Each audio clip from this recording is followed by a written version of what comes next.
My friend, my friend. Today we're going to make a melody. If there is somebody watching out there, throw out a chord, key signature, an idea. What I'm going to do is show you one person's perspective on how to write a melody. There are many, many, many videos that talk about theory. There are some videos that talk about melody making. And what I want to do is give us an idea on how I make melodies after doing, I don't know, a couple thousand songs here and there. Charting out and then doing just general lessons, writing lessons and different melody structures for my students to go through. The idea is the more you do it, you get better at it. So this is an opportunity for us to make a song together, see how it goes. If it works well, maybe we'll do it next Monday. For the last several Mondays, I've been charting out songs, and then on Tuesdays, what we do is kind of the same, but we're just doing theory, which means Mondays we're going to be doing something like this, writing melodies, writing a chart, learning how to use the ideas, vocabulary that is in music theory and composition, and then putting them to practical use so you can start putting all the ideas in your head down on a piece of paper. Tuesday is a great place to come over and ask questions. We're doing that from 9 to 10 on Hawaiian Standard Time, so it's probably 2 o'clock or 6 o'clock wherever you are. And I hope you join us, ask questions, have fun. Other than that, I use a program called Chordy. If you don't have the program, what it does is it allows you to see different movements and intervals. And when you're playing them in real time, it's sometimes interesting to be able to use them to then chart what you're playing and maybe put it into a music program.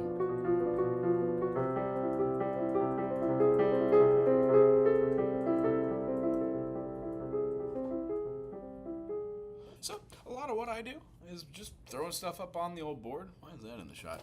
Oh, jeez. This should have been on the fingers. And in fact, we're going to throw this... Oh, jeez. Oh, jeez. We're going to throw this over here on another pod. We're going to get ourselves hooked up with that whiteboard. But to spare you the nonsense, I'm going to take it off here really quick while I do it. So, if anybody pops on this chat and you have a couple questions about music theory, what I'm doing is I'm just going to be showing a couple different ideas on how to write some melodies. Now, we're going to keep it super, super simple in the beginning, of course. Not going to throw anything too hard, but I do want to go over some basics of melody composition and then harmony composition, how you use the chords from a key signature in that as well.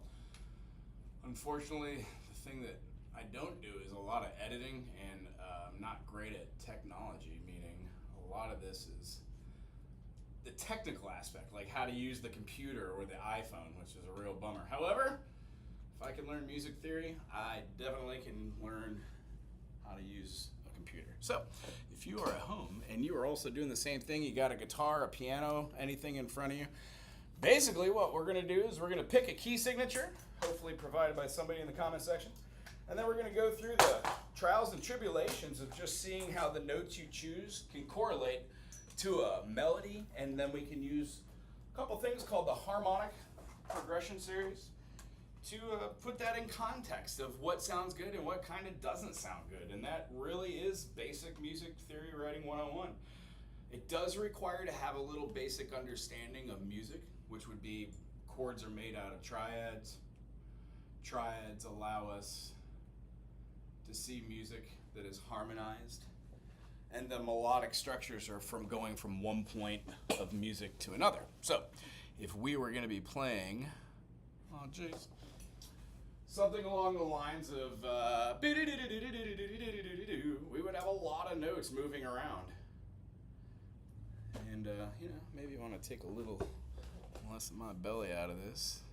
Is this the chordy thing? Yes. I'm just going to move this up, widen it. There it is. And see, as I'm saying, the technical aspect of this is the hardest thing for me. However, we shall prevail. I'm getting better at it. I think. I don't know. I need to press this and then double click and transform should come up. I don't know. Maybe this will be better. I can just move it on screen. Anywho, if anybody has a better program than OBS, please shout it out. I would love to learn it. OBS is super annoying. In fact, if you don't update it, it leaves leaves you like this. There should be a function where I'm able to move stuff. I'm not even able to grab stuff on my screen. Anywho, so let's switch over to just seeing the full iPhone. We'll check out the board.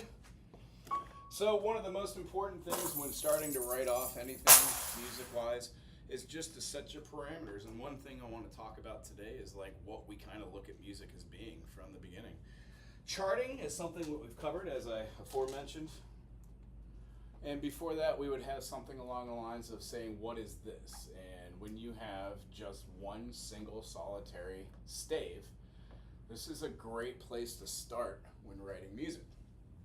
Having said that, if we show just this one line and we put two of these together, meaning we put one right below it, what we come up with is something called the grand staff. Now these are two identical staves consisting of 5 lines.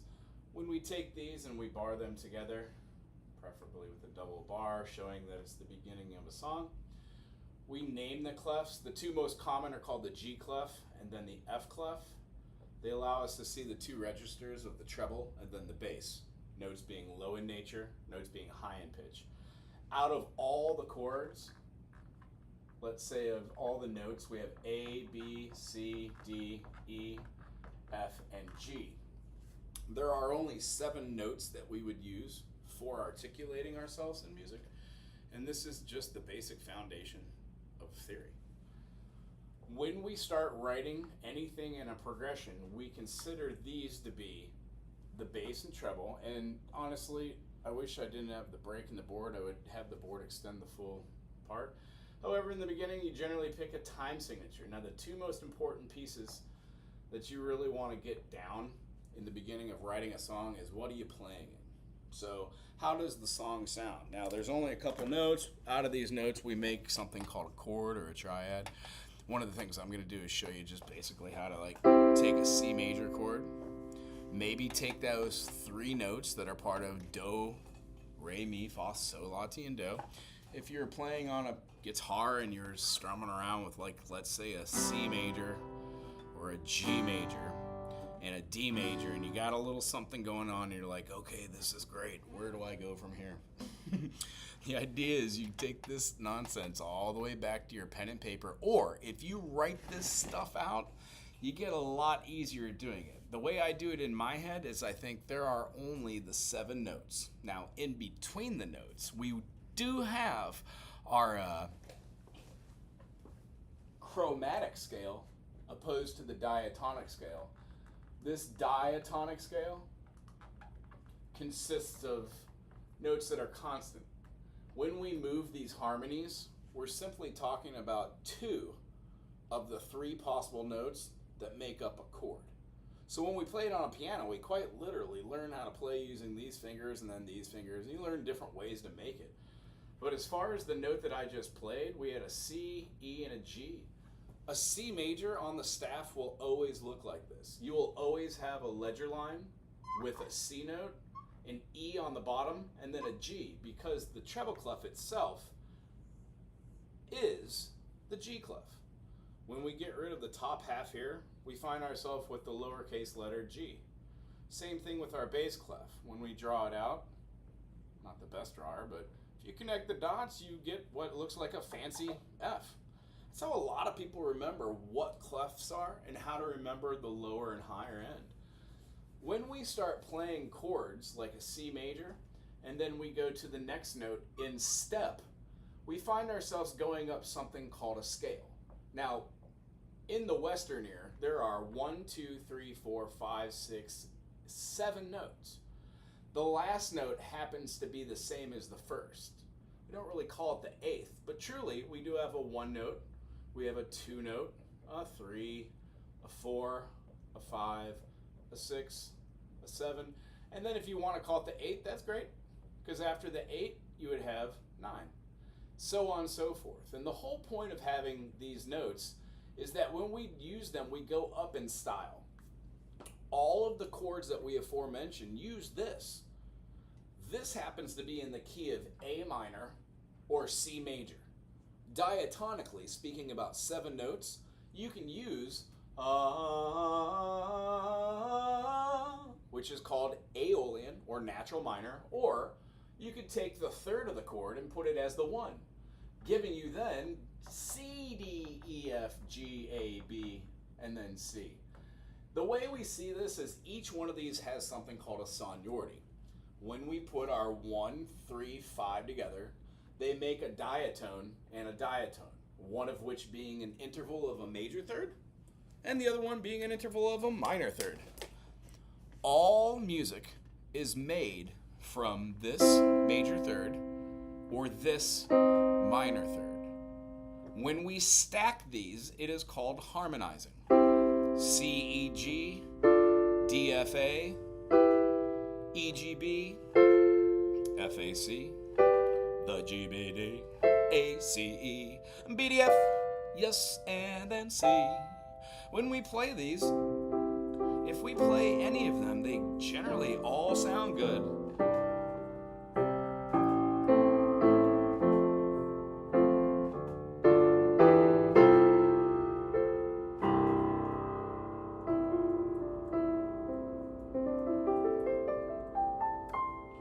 There are certain fun things we can do, like you use a grouping of notes from the scale that we would call a pentatonic. There are also ways that we could change the way that these melodies feel by placing them with other notes. When we play this C pentatonic over the top of any chord structure that's in the key of C major, like a D minor,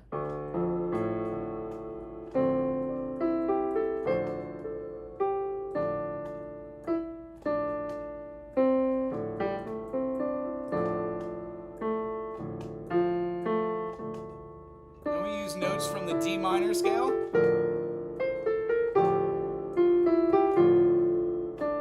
or D harmonic minor,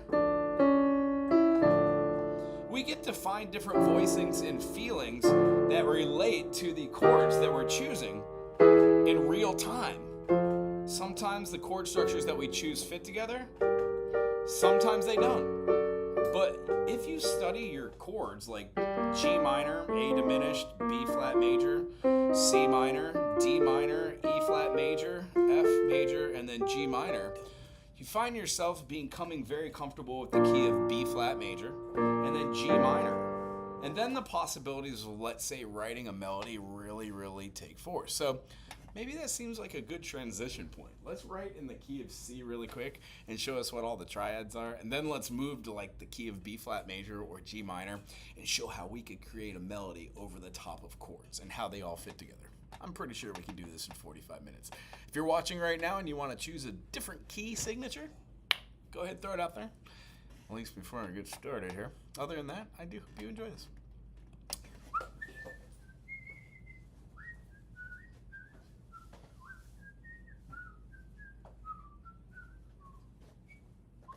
So, the aforementioned chords that we used right here, we have them moving up and down the staff.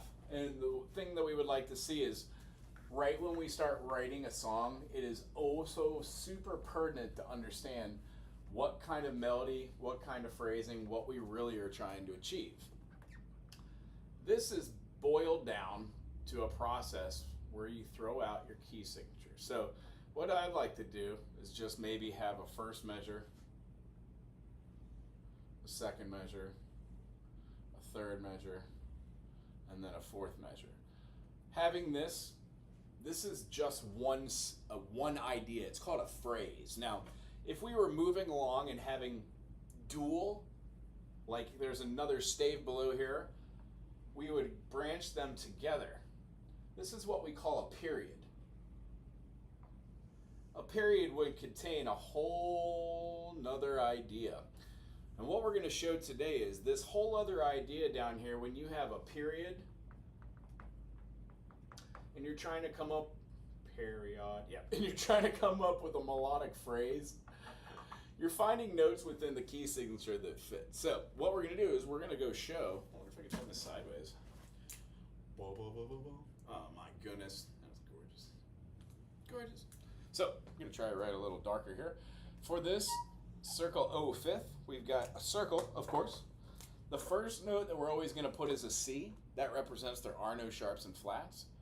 C goes to G because we are following a circle of 5 notes. This, when we follow the circle this way, we're going 4 notes away. I'm going to show you the mechanism I use on my hands, and you can do it in your brain if you want, but when doing diatonic notes like do, re, mi, fa, sol, la, ti, do, we start with that one note. The 1, 2, 3, 4, 5, 6, 7, and then I don't write the 1 again because I know exactly where we're going with this. Back to the 1. 5 notes away from C, in factamundo, is G. C, D, E, F, G. When we move all these 5 notes over, G, A, B, C, D, we get to a key that has 2 sharps. Now, C has none. So when we say C major or A minor, the relative major and minor, both sharing the same key, because diatonically, when we throw these harmonies out, they give them their seniority. In the key of C, we have C, D, E, F, G, A, B, C, C major, D minor, E minor, F major, G major, A minor, B diminished. When working your circle of fifths, you will get very familiar that a D major and a C major, they're very close. They're a whole step away. Same way that we would view it on a piano or a guitar. When we start looking at intervals and what chord relationships are, this helps us to see the circle fifths as a tool to write down mechanisms of chord correlation or family chords. The aforementioned groove, if you're playing on your guitar and you're like, hey, I'm playing the C, the F, and the G, I want to make something of this. I would look at the 3 keys that have C, F, and G next to each other.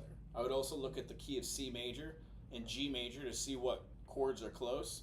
And then I would also go the other way of the circle of fourths. Again, starting with the first note, if we go this way, we are sharply throwing out structures. These are all our flats going this way, C, D, E, F. Oh, F, G, A, B flat, B flat, C, D, E flat. Okay, I can get down with this. So if we're going in the circle fourths, we're just following this all the way around. We get a D flat, which happens to be the same as the C sharp. We then get a G flat, happens to be the same as an F sharp, and then a C flat, which is why I'm saying this is all about the foundation of music theory. Once you know this circle O fifths, you can see how when you translate it from one note to another, you are moving one way in fourths, and you're moving one way in fifths. So if we went from our first sharp, which is going to be an F sharp, and we moved it up a perfect fifth, we would be going 7 minor seconds. Minor second, 2, 3, 4, 5, 6, 7. That is true for every spacing then. The only 2 chords on the whole piano that do not get perfect spacing are the B flat and the B natural. They have a black key to a white key, and then a white key to a black key. As you can imagine, it's very challenging in the beginning to try to nail out a B major or a B minor, and then a B flat major, a B flat minor, or a diminished for that matter, or an augmented out of our 4 different chord choices. The concept is you work on the scales as well, and the familiarization with your fingers on those scales, at least for a piano, help you to play muscle memory. The same thing happens when you go to the next note. You just memorize how you start black scales. Rather than playing with thumb, you play with one of your 2 fingers. Anyway, I'm not going to go into finger scale exercises, but what I want to do say is the foundation of music is knowing that these 3 notes in our head, on our fingers, on this circle of fifths, allow us to do a little chord analyzation on any music. Tomorrow, I'm going to be talking about how to play any song, how to look at anything from like Mozart to Metallica to John Prine or the Beatles, whatever it is. I can show you that the circle fifths is our foundation on how to find it. Most music is tonal, which means it has a center point, and most music has some sort of defined tempo. So we're going to jump right back up to the board here. The key that we have chosen is going to not be C major or A minor. It's not going to be G or E. We're not going to go all the way through this process of how to name it, but the way I see a B flat and a B is they're one and the same. They're called common tones. So when you have a 1-3-5 that has a G, B, D, and then a G, B flat D, just because one's a G major and G minor, they have all the same notes. They're just off by 1/2 step, that minor second or that semitone. So being able to see chords as having a family or a group, we chose to do B flat. B flat's relative minor is G minor, which is amazing. We've got a B flat, F, and an E flat as our major chords. We then have a C minor, G minor, and a D minor as our minor chords. And then the diminished is going to be an A diminished. And the reason why it's important to know what a family chord or tone is because these are the tones we're going to be using to plot on the staff so we can write a quick melody. Now, melodies don't have to be absolutely perfect when you're starting them. There are ideas that we are going to talk about and why they're important. You don't just dive right into music and just play all the chords. But what I want to do is show you that the key chords from the key of B minor or B flat is we have a B flat major. The aforementioned C is going to be our C minor. Then we have a D minor. Our next tone is going to be one of the other flats besides B, the E flat major. The next chord we're going to go to is our F major. F major goes to the minor 6. And notice how when we go through these tones, like the A diminished, the aforementioned had a major third, minor third, minor third, major third, major third, minor third, minor third, major third. That takes us through our diatones. But when we add on that next one, our major third has a minor third, right? So our B, major third, minor third. Minor third now flips, major third. That happens for each one of these chords, and it's dictated by the minor third. And then in this one, there's a minor third stacked with a minor third. Gorgeous. So the A diminished goes back in half step. That's how we do our resolutions. So what we're going to do is we're going to go up to the board, kind of take a few of these notes. There are many different ways of tone writing, part writing, chordal writing, part writing for 3-part, part writing for 4, for duet, for solo voice, for piano, for organ. It just depends on what you're studying and what your main focus is. So if you're at the point where you just have melodies inside of your head, maybe this is a great foundation point for you to take notes off of the instrument of choice and throw them up on a piece of paper or the board. As I was trying to allude to earlier, if you are a writer and you handwrite, there is a difference between putting it in a program like Finale or Dorco or iReal Pro. Writing lead sheets or writing out individual notation by hand, it just sometimes changes the flow and the pace at which you go. So if you're using a program or you're used to going to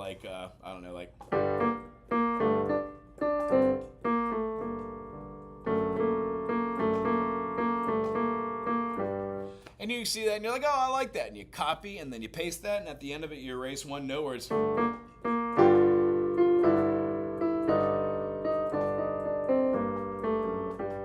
And you make a little another phrasing there. Now, that's kind of the thing we're talking about right here on the board. What happens is when you kind of have your family of chords, you can keep these in your mind, but to simplify it, I just kind of get rid of all these. I look at these notes and I plot them up on my chorus. What are my majors? Well, I've got a B flat. Wunderbar! I've got an E flat. And then the minors. We've got our C minor, we've got a D minor, and then a G minor. And then we've got an A diminished. That right there is the key of B flat or G minor. At this point, because I know what this is looking like, I get rid of this. I set myself up for success by writing out all of my triads. What are my triads? 1, 3, 5 across the board. So we've got B flat major. It's going to be our B flat. We're going to skip to a D. And then our third, or the fifth of the chord, it's going to be the F. Now, some people just write them down. If you want to, fine. You can say B, C, D, E flat, F, G, and then A. Boom. There's one. Then D. What's after D? E. Well, it works like that, or I would suggest not doing it linearly so you don't have context to anything but just scale notes or modes, but you do it in the idea of just taking your 1, 3, and 5. So you would know 1, 3, 5, and then you have D, F, and A, E flat, G, and B, F, A, and C, G, B, and D, and then A, C, and E. Now, all of these work, but you have to go back and you have to hit these in order of what they are in your key signature. So in your key signature, when you have a flat and then you have another flat, you have it on your B line. Remember, this is the G clef. G, A, B, C, D, E. When you have your two staves done, you need to do it on your bass clef as well. A little landmark series introduction is if this is our ledger line and that's where a C is, and this is where a G is, aforementioned, you often see these three, and you're like, oh, that's a C major. Well, the concept is, what's the lowest line on the clef? It's the E. What is E's relative major? G. The bottom line of the bass clef is a G, G, A, B. When we throw this out, we have our B, C, D, E. Now our bass clef is representative, oh, you know what I did? I should have put that on the other side. The bass clef is representative of our key signature. Now you want to stack them this way so they fall in order and you can see it, and every time you write out sharps or flats, they're the exact same thing.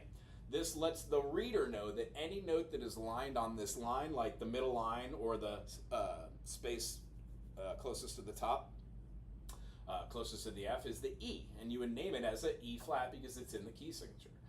When looking at these two and seeing that this bottom line is the exact same thing as the top line, we now have our period lined out. We don't have to change anything in the key signature. We could keep that the same because we're going to be playing the call and response. Now, this isn't how you have to do it with all music, but a lot of music does this. A lot of music will throw out their key signature, having flats.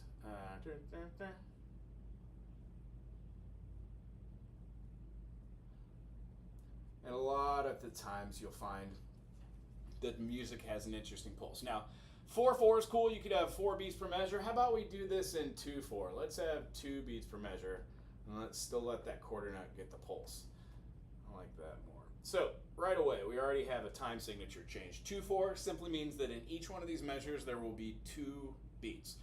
Since we want to keep equal measures, when you see something like this is the most common form of music written. This is 1 period. 4 bars would be the beginning of it, the question, the antecedent, and then when you answer it for the end, the synopsis, you have a cathartic answer to your melody line. So if you're doing ha na na na na na na na na na na, do do do do do do do do do do do do, the end of that phrase inside of here had like terms. So da da da da da da. That melody line just out of nowhere would look, in my mind, being written down here, you would follow the same 2 motifs, and then you would have notes that correlate to these notes. Now, I don't want to get too ahead of ourselves, so I'm going to jump over to the piano or the guitar and strum a little something. We have our 1 chord, we've got our 2 chord, our 3 chord. Now, for the beginning of this, what I would suggest if you are just starting to play and starting to write and start to notate, ignore playing your chords as your 7th. And if you don't know what that means, check out some of the other videos I do on here on chord construction. Besides the 1, 3, 5, you could have an extended note. The most commons are 6s and 7s. When we throw out our 7, 1, 3, 5, 7, we get an A. And as I said, sometimes it's easier just to go down and stack these the way that they appear in your mind. Upon later analysis, what you would find is they add a tone. So this one would make this B not just be a B major, but it would be a B major 7, which has a nice and airy sound with that dissonant interval. So this is a way that we could add our 7th, have more tone, and then we can also put it over here. Now, in the beginning, there are many, many, many things that you would want to learn. These are the ideas of learning how to write melodies which correlate with harmonic progressions. The reason being is when you get too far away from the notes that are found inside of a diatonic scale, you start to see grace notes, accidentals, passing notes, things that don't necessarily need to be there to construct a central theme or an idea. And that central theme or a motif is the thing that is the earworm that catches your ear. So, the beginning phrase of Stairway, da, da, da, da, da, da, da. Every song that begins like that, everybody's first idea is, oh, is that Stairway? no matter what it is. And there's hundreds of songs that sound like that or have that in there somewhere. Long story short, you don't want to get too far away from your diatonics, and the idea is you want to be able to see these out when you're writing and plotting notes. So without further ado, let's take a gander at the piano and see if we can come up with some sort of phrase or some sort of melody on the spots. And I'll put this on the hi. Do do do do. Bodhisattva, won't you take me by the hand? I can't sing and write something. All right, blank the blaring out. So we're playing in the key of B minor. I'm sorry, B flat major or G minor. So either way, when I'm writing in the beginning, if you want to write a minor song, view it through the eyes of the major because all music is viewed through the major. When you are super comfortable playing all the chords inside of the key, and then you could write something that has a minor phrasing, then use the same key signature, but use it using the minor harmonic progression. This allows you to see altering your chords and maybe making it, instead of having, you could make it a harmonic minor, which sounds great. It changes every different key that you have there for your signatures. But I digress. So, playing here in B flat major, let's just look at our chords.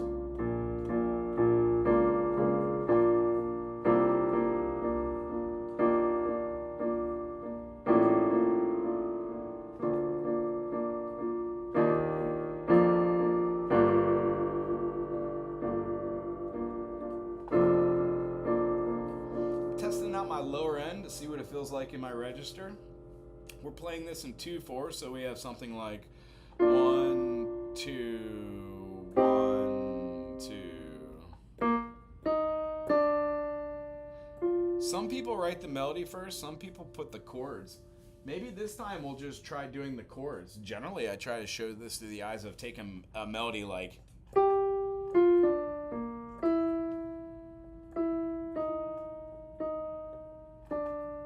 Ooh, that E was out of the pocket.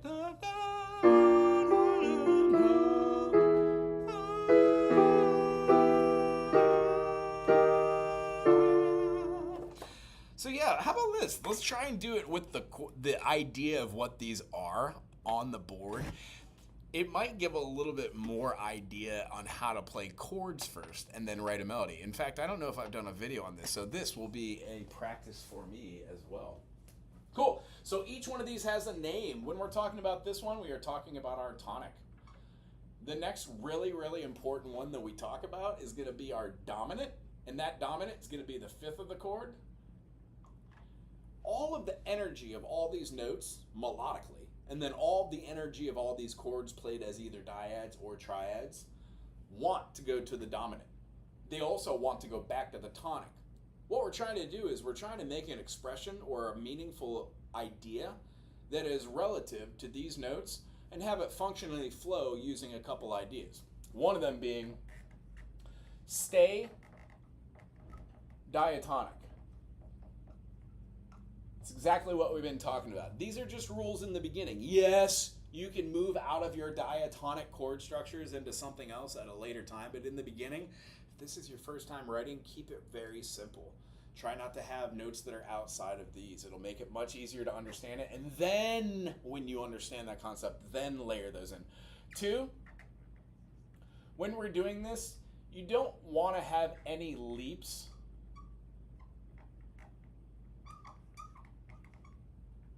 or jumps. What does that mean? If we have a note that's over here on like the line and we're playing our C note here, it makes more sense to move in step. No leaps. Move in step. When we're talking about leaps, we're talking about augmented jumps that make a dissonance. A dissonance looks, feels, and sounds like, in this key at least, would be like our B flat and then going to the A. Not a pretty sound. When you combine it with a chord, yeah, absolutely, it sounds gorgeous. But that note itself is a minor second on one side and a major 7 on the other. Therefore, those sounds don't sound great together, and we use these in different ways. One of being which is like deceptively using it and then resolving it, where you would have a note that goes up and through some motion carries over to another. So you'd have one note of being, it has it there, and then it has our resolution. These concepts that we work through are the ideas that we put into phrasings. So when we're trying something like playing chords, we avoid moving in step unless we're doing it through 1, 3, 5.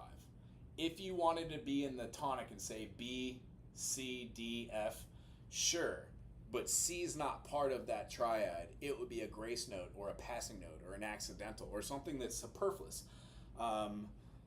There is a term for it. I think one. How did it go? It directly affects it or indirectly affects it, but there's another word that is also used. It'll pop in my brain. So when playing this through, let's try and look at this as having our subtonic because it's right next to the one. If you make your way through a phrasing and you get here, it feels almost resolved, but not as much as when it goes to the tonic. The next one is called the mediant. Mediant simply means it's in the middle, and it determines major or minor. In this case, we have a D rather than a D flat. When we combine B, D, and F, we get a major rather than B, D flat, F to get a minor. This one is called the subdominant. Now, this one's super important as well because this one draws a lot of energy. But the three that draw the most are the tonic, the subtonic, the tonic, the subdominant, and the dominant. Reason being is the dominant, when you add that seventh tone, it also makes A, C, and E flat, which is your diminished. Now this one, the diminished is called the leading or the lending tone. And I could go into a whole explanation on this one. In fact, there's a video out there on the live stuff. And then this one is the relative minor, or we simply call this one the submediant. It has the same characteristics that we have with this one. However, when we view the eyes of the G minor being able to be like a harmonic minor or a melodic minor, the shifting of those notes change where the push and pull of that particular minor triad is in that key signature. That again is a whole different explanation, but I want to keep in line with just part writing here, or not part writing, but melody writing. So when we're using these notes, what we want to do is avoid going from like a 1 to an augmented fifth. Or a diminished fifth. Ha ha ha ha. Those notes don't feel consonant, and when I say consonant, I mean the 1, 3, 5 of every chord have something called the overtone series. When you play chords inside of these chords, they make the other notes and chords sound great, depending on what phrases you put them in, what melodies. Has a lot, actually all, to do with frequencies and wavelengths crashing into themselves and how they sound pleasing or displeasing to us, consonances or dissonances. So when we're doing our stay diatonic, no leaps or bounds or jumps like augments or dissonance. We're meaning not jumping up around in staff. Now, there are examples of how that works, but this isn't that time. Once we have these, we can choose this concept. Let's say we wanted to start off with the 1 chord. So we would be starting off with something we would call the root, the tonic. At this point, most music would want to follow a particular style. In fact, most music does. It's called the major harmonic progression. When we play these chords in this specific order, most music has this correlation.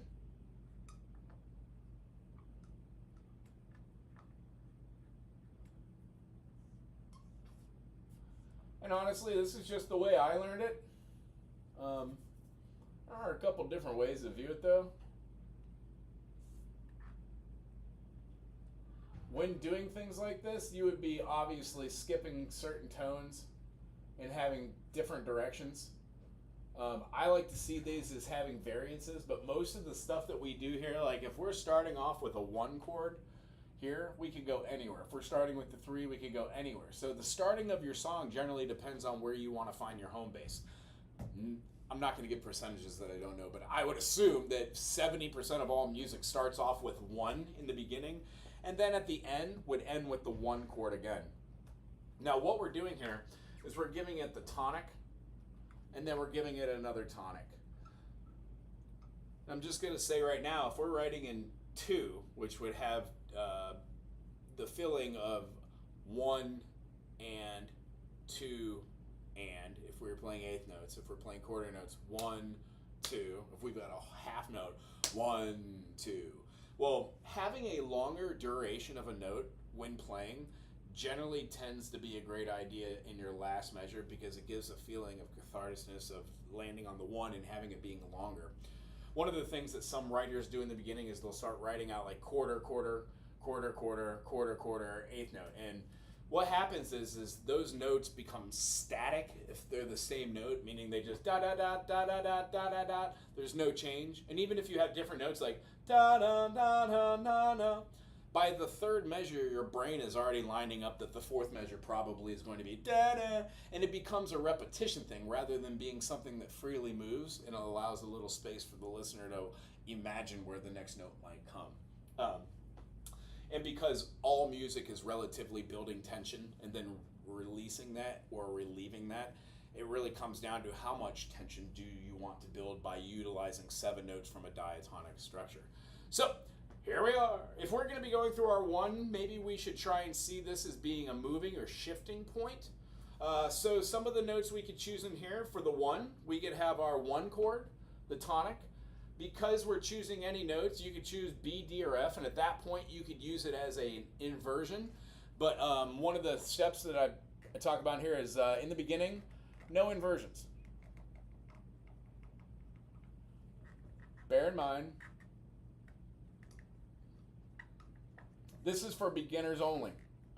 If you have been songwriting and you know what an inversion is, and you know how to specify that, and you could say, rather than just drawing out a harmonious tone here and have a melody line moving, you might want to put it as a D, F, B flat if you're doing it in a first inversion. And if you're going to do that, you need to be able to write inversion if you want to do second inversion. But if you don't know what those are, check out how to name chords and Roman numeral analysis. Other than that, we're just going to go through the process of seeing our correlations here. The next one, how about we choose something from the median. So we're going to have a 3 chord. After that, we can not stay so static. We went from a 1 to a 3. How about we keep in a line and go to the 6? 6th chord is the submediant. So we're going to throw this one out here. Mediant. And again, I would never I would never name my phrasings and my passages like this. It just comes about. In this area, I would write other things like dynamics or markings like to speed up, slow down, that the reader would be listening and looking at. But since I'm doing more like an analysis to show what I would do in steps, this is what we're laying out so you could refer back to it. Tonic, mediant, submediant, and then how about here we give ourselves, do we want to go to a dominant here? Usually when we hit a dominant, we want to go back to the 1. And all of these, I don't know if I made this clear, should be moving in a forward motion. The reason being is you are moving the music. You are moving the melody. When you choose notes of different durations, you are using those specific notes and durations to entertain, to captivate, to take an idea and structurally put it down so the listener can have an anticipation. And then the beauty of music is I love being able to break those expectations. Learn how to do it in the beginning from a beginner's perspective. There are different rules you could use for an intermediate to an advanced, but by no means am I advanced. Hardly probably even an intermediate. But after you write a couple thousand songs, you'll start seeing that these processes become much easier, unless you're a great songwriter, and I bet there are great songwriters out there who could do this maybe in 7, 6, 8, 10 things and really get a handle for it. No inversions in the beginning. Try to keep it that way, and then what we want to do is throw something out here. How about we just go to the subdominant then? We're going to go to the 4 chord. It's going to feel like a resolution, or it's going to feel like it's causing some sort of pull away, but nay. Now let's look up here and see if that follows. We've got our 1, 3, 6, and then goes to a 4. So that motion is actually moving us back. You can go here all the way through. Next, right here, how would we feel? Now, a lot of people sometimes do something along this line. They'll try and write out all the notes all the way through a piece, or they will try to write out just what I'm doing right here and get these blocked off without ever touching an instrument or playing through the phrasings. We are in the key of, let's see here, B flat. So the first note chord we would have would be a major. 1, 2, got a minor 3, 1, 2, then we've got a 4 chord, the E flat, 1, 2, oh, I'm sorry, 6 chord, G minor, 1, 2, and then the 4 chord, the dominant. Let's see if that feels good. Now, here's the idea. I immediately don't want to play these in root position. I immediately want to use inversions because it's easier on the eyes and the hands. This one has our B flat, and then we have a D minor. Well, rather than doing this and then moving up, I would take this note and throw it down here, getting that immediately gives me a melody to move with. Downward motion. After our D minor, after feeling out our root position, we have our minor 6, the G minor. Again, if I was doing this, I would have 1, 2, 1, 2. Then it does the 3rd chord. Instead of jumping all the way up here, I would move these down and have these 2 notes, right? So you'd have... a little bit easier than playing through, doesn't it? So you'd have your B flat, E flat, and then your G. Well, we've got our 4th there, and then we'll add our G. If we're moving through the chords, it feels a lot easier.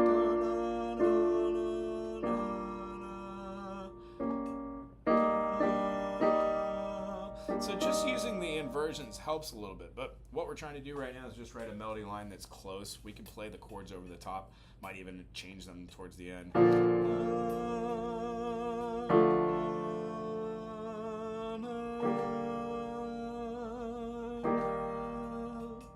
And then maybe the next chord we could have would be back to the 1 again. That feels right. Next chord kind of feels like it wants to go to the, I don't know, the 5 maybe? It does. Now that 1 to 5 is kind of feeling like a PAC, a perfect authentic cadence. By utilizing those chords, we're able to play a little melody that allows us to shift from one major chord to another.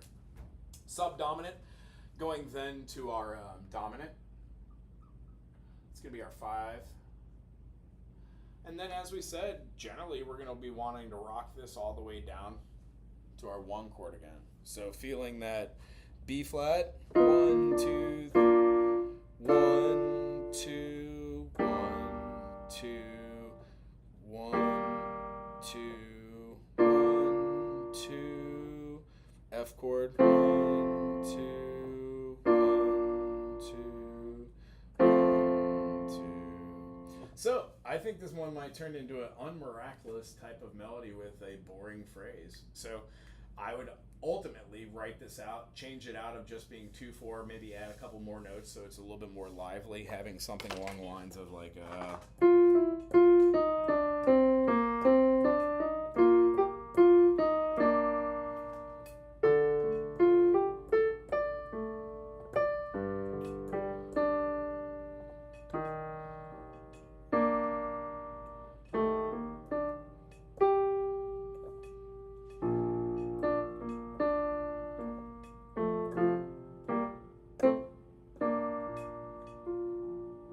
putting a melody around something like this. Let's try and find something that fits over the top of that B flat. Outside the pocket. Outside the pocket. Right in the pocket. So maybe starting off our melody with just over the top of a chord. D, F, D, F, and then maybe where? C, B flat. Let's try it. When we're finding our first note, we wanted to see the register we were playing in. Seems as if we had the 1 chord. 1 chord's our B flat. I'm going to play this one in our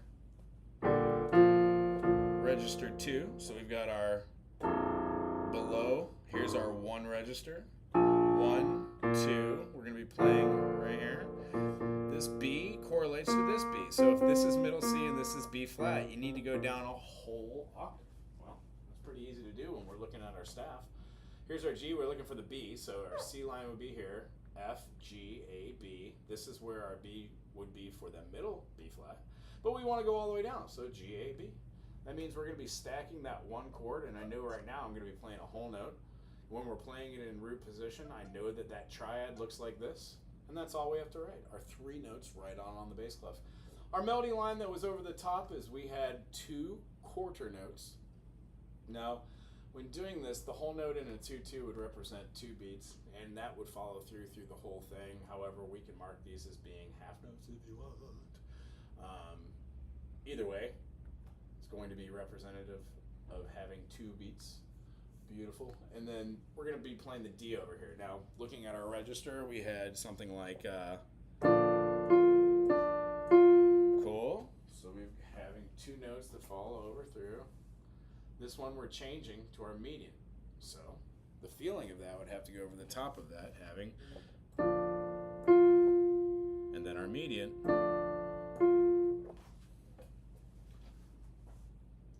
C, D. That middle C is right here. And the note that's right next to it is the D. Therefore, I like to do like a little ledger line so I know where I'm at when I'm reading in the beginning. All this beginning stuff. You don't have to put the ledger line there to know where you're at when you eventually know the D's there. The D, what we're playing is we're going to play them back to back. So we have 1, 2, which means we have a quarter note here. So we're going to fill in our note head, throw in our stem. Maybe not that high. And then we went from the D to the, I think the F, wasn't it? D, F. Wonderful. So we're going to be going up D, E, F. 1, 2. Make sure to fill in the note head, throw in our stem. We have a repeating line here. So what I want to do is do the same thing. Draw our D and our F.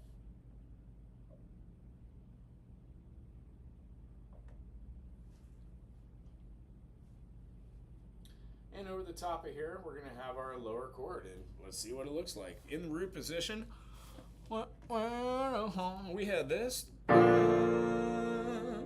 Earlier we talked about doing an inversion, which is probably what I would do if I changed it later, but let's move our hands so we can get comfortable doing triads, moving them. So we have got a D, F, and an A. We're going up, which means we're going to go up from our B flat, C, D, D. Again, we have a D, F, and an A. Not rocket science, and because we're going to want to make these nice and flowing, we're probably going to throw a little slur in there. Cool. Both of these are going back and forth, and if we wanted to make them a little bit more notated, we can make them staccato notes, which is cute, giving ourselves a little feeling. So we could do something like a longer chord on the bottom to give us some time. 1, 2, 1, 2, and the other ones.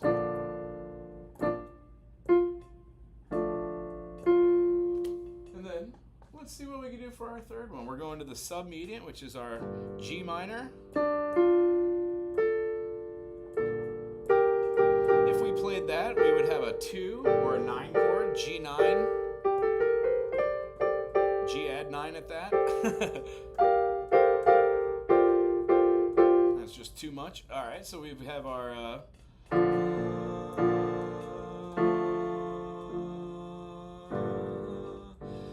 G, B, flat, D. That's a great. So we had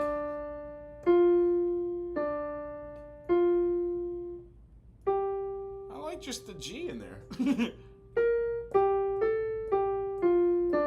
How about just a straight up? 1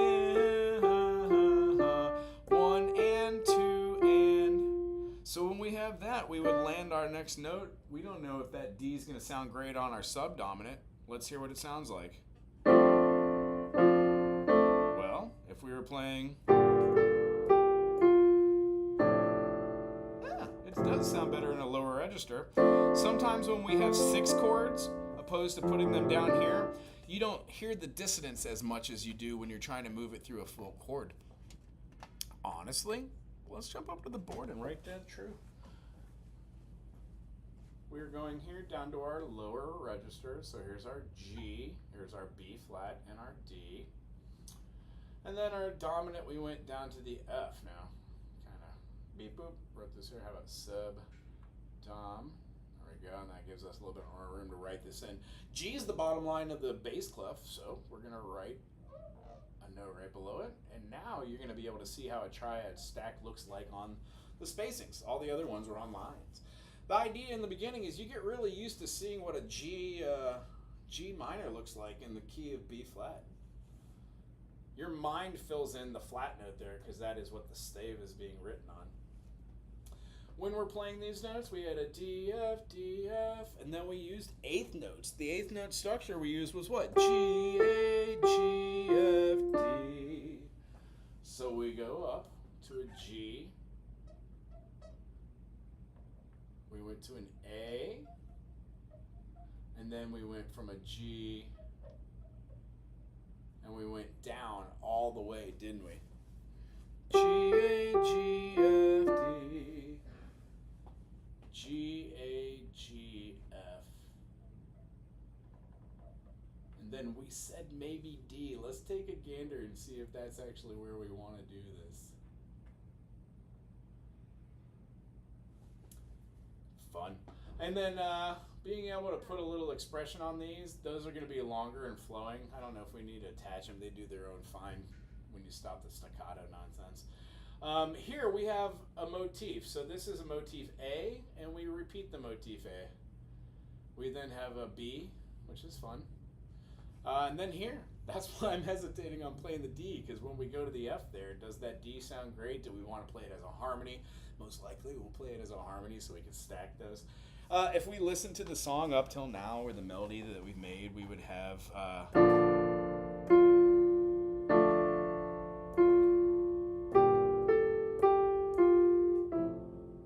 Ooh, I had a grace note.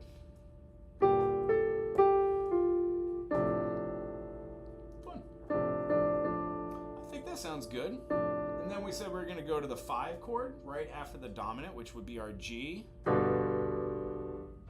not our G. Our 5 chord's the F. Ooh, you know what? I think I made an error there. That would have been that.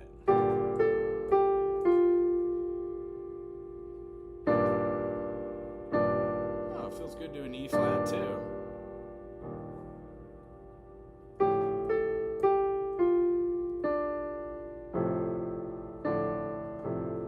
Maybe that could be a little change. Maybe we can keep it over the E flat if we wrote something like this. Keep the 5 here. We see our 5 chord here. Maybe we can make this into a 5 sus. Land on that D.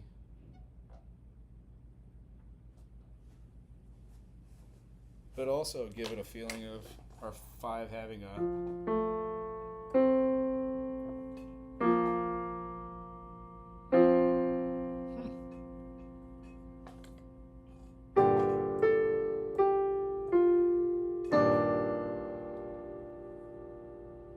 Our sus chord.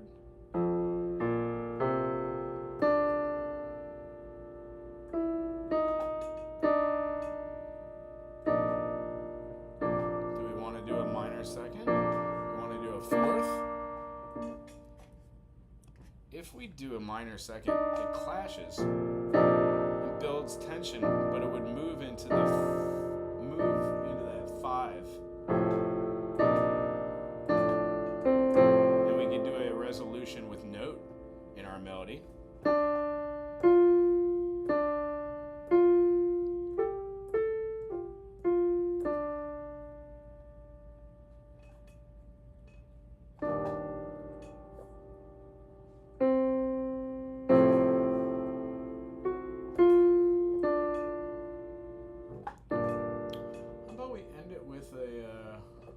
Deceptive cadence. So we would have 1, 2, 1, 2, 1, 2, 1, 2. No, just E flat major. 2, 1, 2, 1, 2, 1. It would actually end at the bottom there. Let's see if we can see that. All right. Don't like the idea of this. We're going to keep it with the 4 chord. Dun, dun, dun, down to the D. So we're going to change this, and we're going to throw it in. Where was our E? You betcha. We're just going to be throwing it down right here. So we have our E, F, G, A, B. Now remember, E flat, G, B flat. Mixed up, we're going to put our D over the top of that. That note's going to sound like this. We're going to have...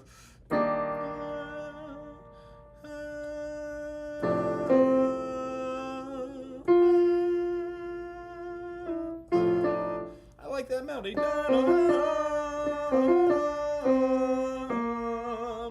It would complete for the deceptive. So we'd have our D falling here, and then our D, we'd have D, C, F, D. So our melody line can consist of this. And we're writing in our F.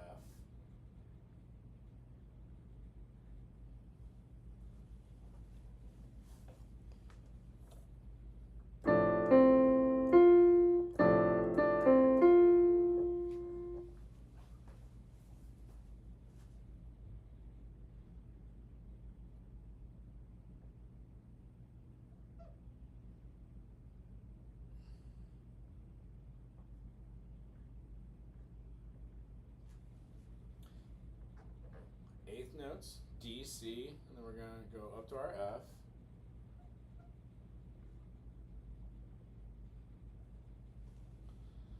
Over the top of our F would feel like.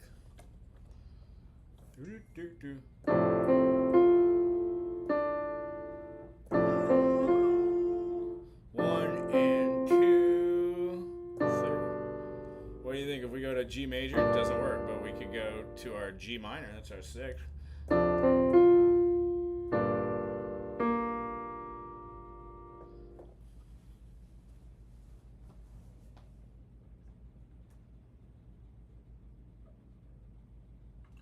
submedian.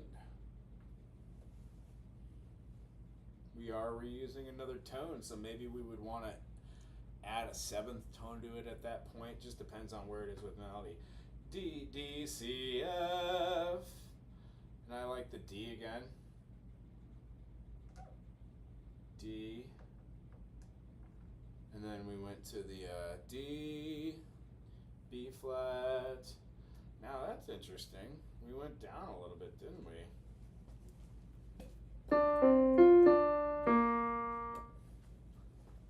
That falls into our lower register, but I'm going to write it on the treble line because it's easier to read. There really isn't this huge gap between the treble and the bass. There's only a very small. The top line here, A, when we go F, G, A, this one would be B. But since I can see that B clearly as being the below the C, I'm just going to put that one there. Now our submedian again, I'm going to use the same structure here. We've got our the E flat.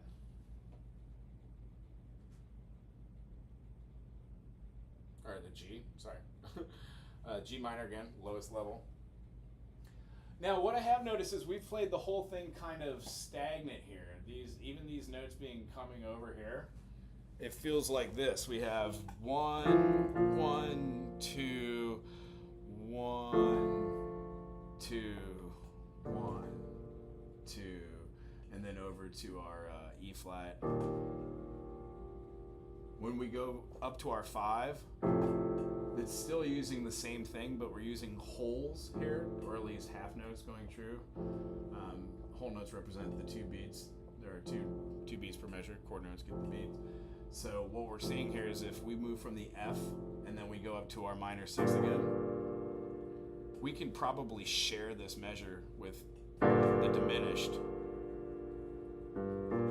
So the diminished, based off of here, we go into the A diminished and then into the B. So maybe if we put a secondary dominant on a secondary dominant. Now this is kind of outside the idea here of trying to move in correlation to fancy steps, stay within inside here. So I would have put something else along the lines of G minor, maybe to a, where are we going? We're trying to go to an A, so maybe like an E dominant to an A.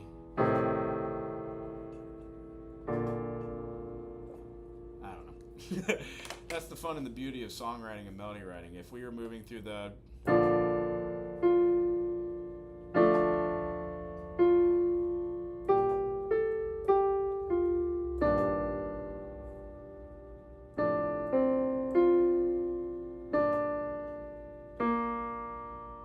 what do we feel after that?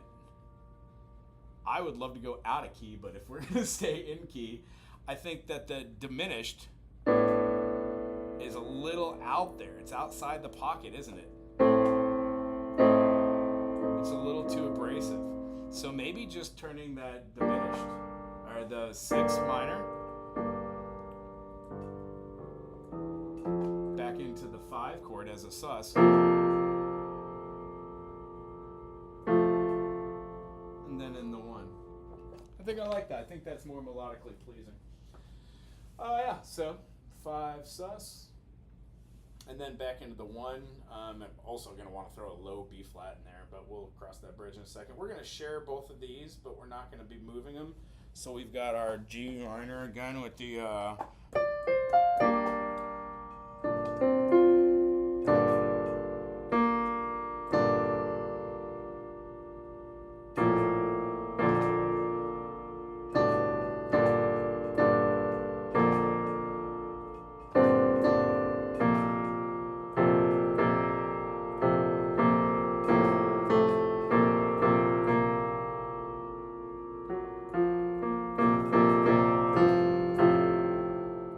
Now there are other things here like no parallel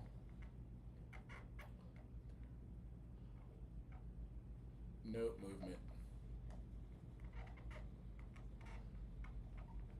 And the idea is you don't want to have 2 notes that are like, say, a fifth apart when you're writing, move in step together. You don't want these both, like these 2 notes, also to have these 2 notes move. You don't want to keep going in fifths and fifths and fifths and fifths, or fourths and fourths and fourths.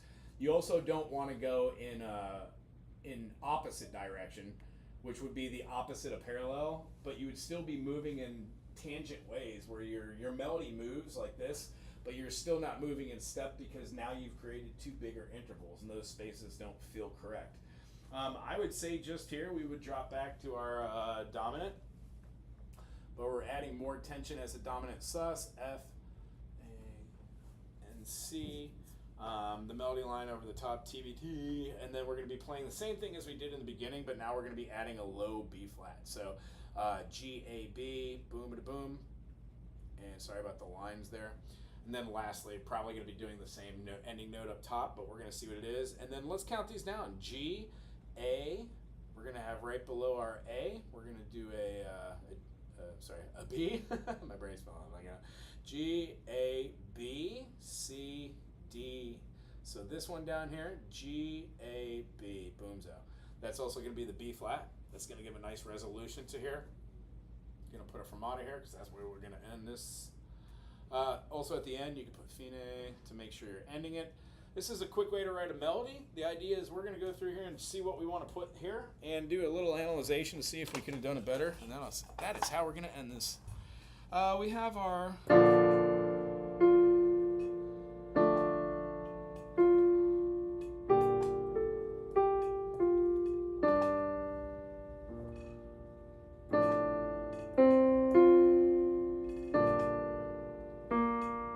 Here's our dominant sus. So we're gonna have our 1, 3, 5, of course, and then our sus here. We have our finger on the B flat, maybe a build up,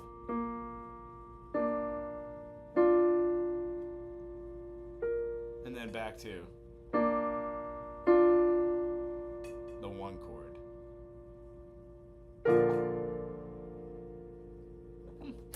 That feels fun. Yes, show some harmonies in here. Right here on the 5 sus, we have to give that chord out, so we're going to remove our 3rd here. F, A, went up to a B flat, right? So we're going to need to put it right here. That shows us we're playing a sus chord. And we played harmonies over the top. The 2 harmonies we played over the top, those 2 dyads, we did, let's see here, we had what is that, the F sus? We had a B flat and a D, and then a D, and an F. So we draw them as such. And those were up there. B flat.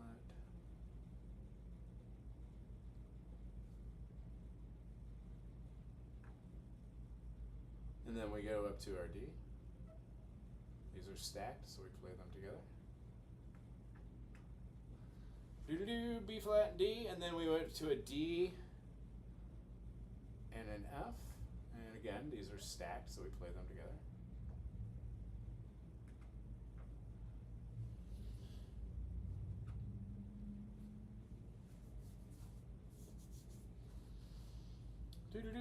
And then we're going to be ending on the same thing. So we're going to end on there. So our stack notes would have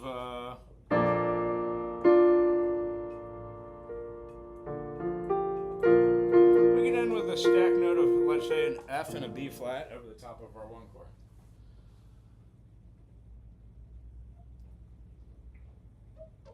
Cool. There it is. This one, I probably put some dynamics in here, like this one is our C function. It's not really doing anything. We reuse this here as our C function as it ends the phrasing. You see how it's going to the dominant, pulled a little tension. When it went back to the tonic, it relieved that tension because we put some cool stuff in here. Generally wouldn't do for basic sight reading and basic note writing for melodies to put a sus, but it felt appropriate. Notice how we did not use just quarter notes. It wasn't quarter, quarter, quarter, quarter, quarter, quarter, quarter. The variation of note choices allowed us to move and have a melody that moves from one place to another. Now, it's not the greatest melody in the world. It's not the worst. We used different phrasings for whole passages. We tied together notes so they felt good over the top. In fact, when we went down here even to the submedian, we used different notes like our G, B flat, and our D.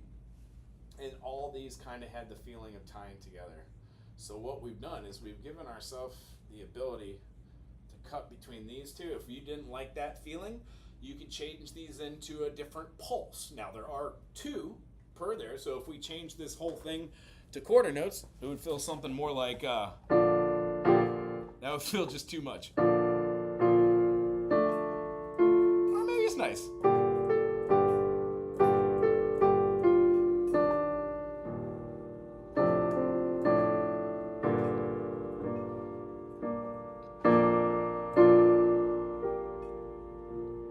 A little too fast for me if I played a little slower. Anyway, I hope this was a good explanation on how you could kind of take nothing and turn it into something. That's the whole point of music, to enjoy it. This took about an hour just to take a key and blah, blah, blah out loud. We used terms like triads or chords to know what the key of B flat was. B flat talked about having a 1 chord, 2 chord, 3 chord, far, 5, 6, 7, and then 1. They're the same ones that are in our relative minor of G minor, and you can change this whole piece by changing all the center points of where your melody moves. You can play your G minor.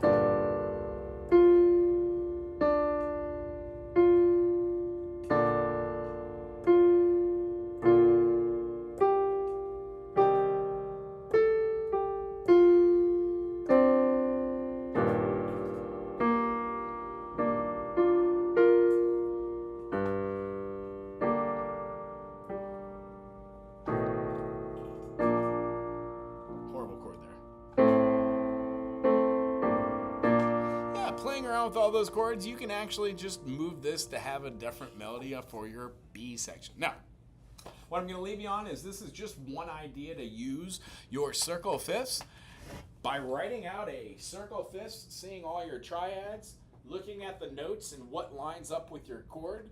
In this example, which I've never really done before on a video, I showed how to put the idea of where you are inside of a key structure and how the chords could flow together and later layer in a melody depending on what key you're in. There are no notes that are outside of the key. We did not do any leaps and bounds that were not in step, meaning we didn't go octave high jumps. We didn't jump from a 1 to a 7 or a 2 to a 8 or a 3 to a 9. We didn't do parallel movements and jumps.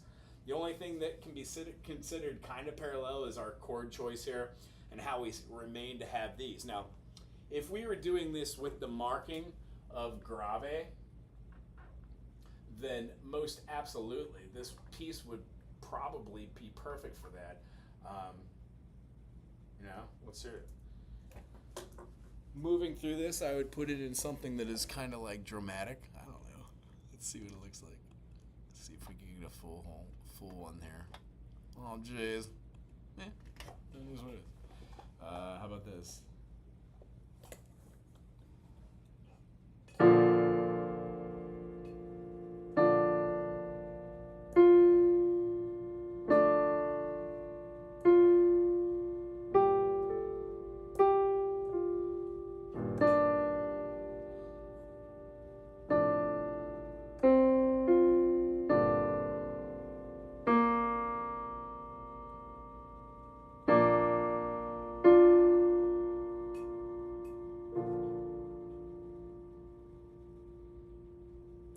Kind of would feel like the ending of a piece. Anyway, I really enjoyed this today. If you like doing music theory, checking out the circle of fifths, how it relates to anything on the piano, there are other explanations. I could go into this, like if you wrote this and you're in the key of B flat or G minor, you're like, I like that. You're like, but it feels weird for the fingers. Try and change it. Try changing it out of the melody tone of just the B flat major. Heck, if you were to change it to a B major and go up a half step, how would that change the feeling and where your fingers are? What I have ascertained from just playing keys, songs in different keys like jazz standards, rock and roll, mid-eastern music, the Beatles. It all just kind of depends on what you're shooting for. One of the most fascinating things I did just to expand my own knowledge of this was called negative harmony, on how you could divide the circle of fifths a different way and then have parallel notes which you replace for your triad notes. And if you play a melody swapping out all those notes and the chords of the triad, woo, it does some really mysteriously weird things. It changes the center of tonality sometimes by using common chord substitution, like when you use it through the eyes of a C major, C minor common chord. If you have a chord that's a C major, it changes to a C minor. If you've got a G major, it changes to an F minor. So if you're playing a melody that's like, and it's really happy, when you change that tonality, you would have.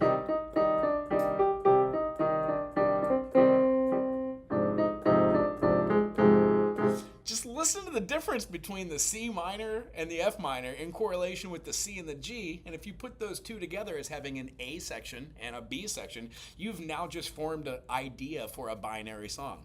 What we did today was just a melody line that could have possibly been for just the A form, just the single one. Or if you got kind of far away from Rome, as I say, I've never said that before. If you get far away from the key signature, you find yourself being able to come up with new concepts that would have been foreign in the beginning. It's just a tool of writing which allows us to see a multitude of different things that happen. But as a quick summation, as we were just talking about, summaries, we used melody ideas, showed the key that we were in, used different note durations, put that through an idea of a phrase. The first part is the question, da da da da da da da da da. The second part is the answer, da da da da da da da da da da da da. It allows you to have a conversation in music and then put chords underneath it and then subtract and add them as you see fit. The little things that we went through, like kind of staying in a diatonic key in the beginning when you're writing, no leaps and bounds.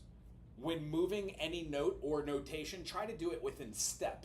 There's no real need to have accent notes or grace notes or accidentals in between, meaning notes that are not part of the key, unless you just absolutely feel that it needs to be there. You will notice those notes popping into your brain when you get further along with writing these things.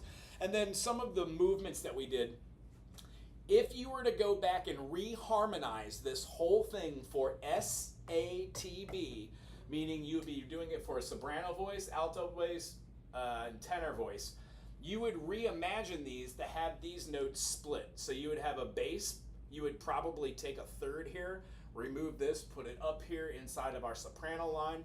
The way that these notes would correlate to each other is a completely different explanation because it involves the idea of how notes relate to each other. So what I would suggest, if you are wanting to write a little something, write out 8 bars, view them as being 4 and 4. This whole period is a melody that is divided in 2 separate sections which use notes from a specific key to project a theme, idea, or motif.